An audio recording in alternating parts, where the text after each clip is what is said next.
Ya Isiolo, mvutano unaendelea kuongezeka baada ya mauaji ya watu wawili yanayodaiwa kufanywa na wafugaji kutoka kaunti jirani ya Samburu.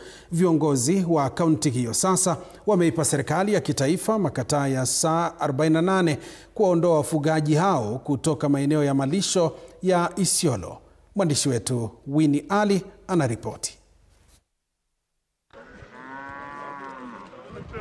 Hali ya taharuki imekumba maeneo ya Kuro Bisan, kaunti ya Isiolo, kufuatia tukio la watu watatu kupigwa risasi na wanaoshukiwa kuwa wafugaji wa Samburu. Wawili wakifariki kutokana na majeraha, huku mmoja akiendelea kupokea matibabu.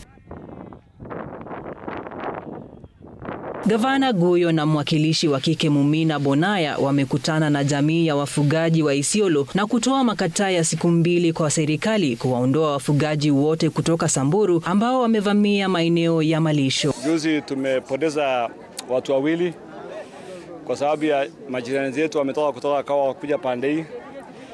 So na serikali kuu kila mtu arudi kwa mpaka yake. Kwa hivyo sisi tunafuatilia serikali, tunataka in the next 2 days hawa watu warudishwe kwao. Serikali waweke buffer zone. Sisi kama county government of Isiolo tuko tayari kusaidia serikali kuu kufacilitate ile kitu inahitajika ndio usalama ipatikane katikati yetu na majirani. Shida ni mingi na mambo ya insecurity ndio ina top the agenda. Wameona ni ngumu sana kuweka malisho hii area ya Chari kama bado hakuna security ya kutosha ya kupatia mifugo yao, security ya kuzuia mauaji vile imetendeka juzi. Vile mnavyojua tumepata vijana wawili wameuliwa bila sababu, na vile kama mwezi mmoja imepita upande ya Mercy tumepata vijana wetu 7 wameuliwa na majirani zetu kutoka Samburu County. Na hii mambo imekuwa big challenge in the area.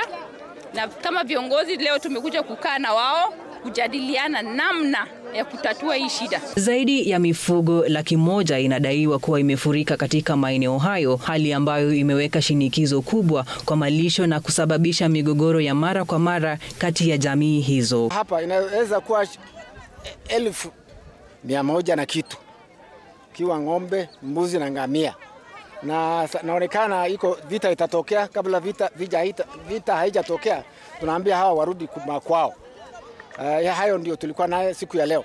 Wakazi wanaitaka serikali kuhakikisha mifugo iliyopotea inarejeshwa na amani inadumishwa. Hii ardhi ni yetu, ni Isiolo, na hii watu wa Samburu ni kama wamekuja ardhi yetu bila ruhusa.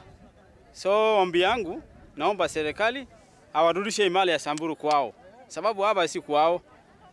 Hapa ni kwetu, angefaa kuomba sisi. Kama sisi tunakubali ni sawa, lakini kama sisi nakataa, hiyo ndio utakuwa. Mvutano bado upo juu, huku jamii za wafugaji zikiendelea kuishi kwa wasiwasi baada ya mashambulizi ya juzi. Winnie Ali, TV 47.